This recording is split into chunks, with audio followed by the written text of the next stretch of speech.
Go.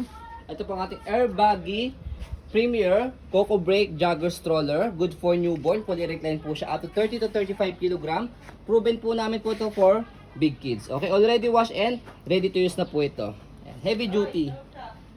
So yan. So kung di po kayo satisfied sa wash po namin, pwede nyo po siyang i-rewash. Okay? So ito po yung details po niya one by one. So ito yung kanyang canopy. Yan. Color gray siya. Parang denim style siya. And then meron siyang zipper dito for extension. Ayan. Next natin yung kanyang peekaboo. Okay? So next natin yung kanyang upuan or higaan. So ayan. So next natin yung kanyang harness pad. Kanyang harness and belt lock, wala po siyang putol, heavy duty. Ayan. Okay. Next natin front handle. Ayan. So lock nyo lang siya rito. Matatanggal to ah. Pero kahit hindi nyo natanggalin po ito dahil maluwag naman siya kapag nilagay si baby po dito. Okay. Front handle and then kanyang footrest. Bawa sa maselan po, selling low. So this is stroller is budget meal stroller only. Hindi po Nilinis ko yan. May paint kayo makikita dyan para hindi kita yung scratch.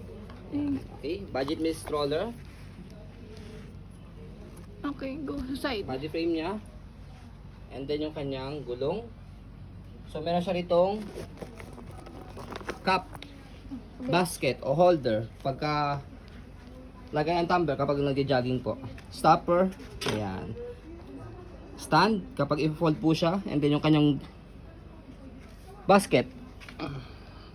Ayan. So next natin yung gulong niya sa kabilang side. So di-zipper siya ah, kapag i-adjust nyo po siya for fully reclined.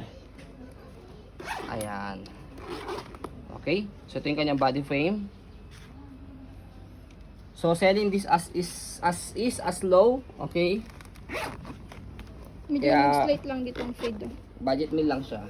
Kaya Yet this is ano branded and Pamatagalan yun. heavy duty, pamatagalan. Okay? Handle. So yung kanyang handle. Sa handle niya meron siyang issue na ganito pero sinamahan lang namin po siya ng 2 pieces bag hook. Tago nyo na lang. Okay? So regarding naman sa kanyang mechanism, wala naman siyang problem. So stroll natin. Okay pa naman ang wheels. Okay ang folding. Yes, all in good At condition yung brake, po ito sa pakita mo kanyang yung brake sa amin. paggamit. Meron siyang handbrake dito. Yan, okay?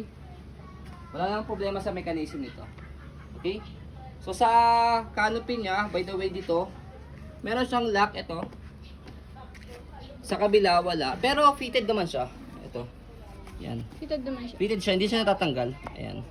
Fit yan. Matigas siya, matigas. Yes. Okay? So next natin sa pag-fold po sa kanya.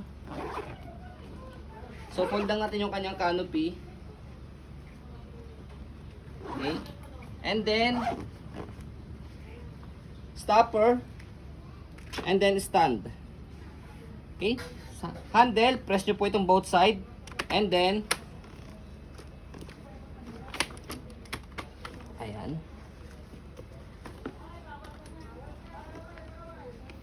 Mali yung pagkakabit yun. Sige, sige go. Ayan. Okay. So stopper natin siya. Ayan. Compress nyo lang po ito.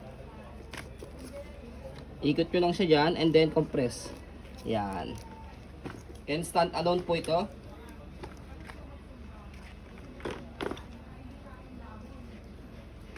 Okay? Sa pag-open naman po sa kanya, tanggalin lang po itong strap niya. Tapos bubukan niyo lang po siya. Ayan. Okay, tapos angat niyo lang po yung kanyang lock. And then stand slide. So after that, pwede niyo na siyang gamitin. So ayan.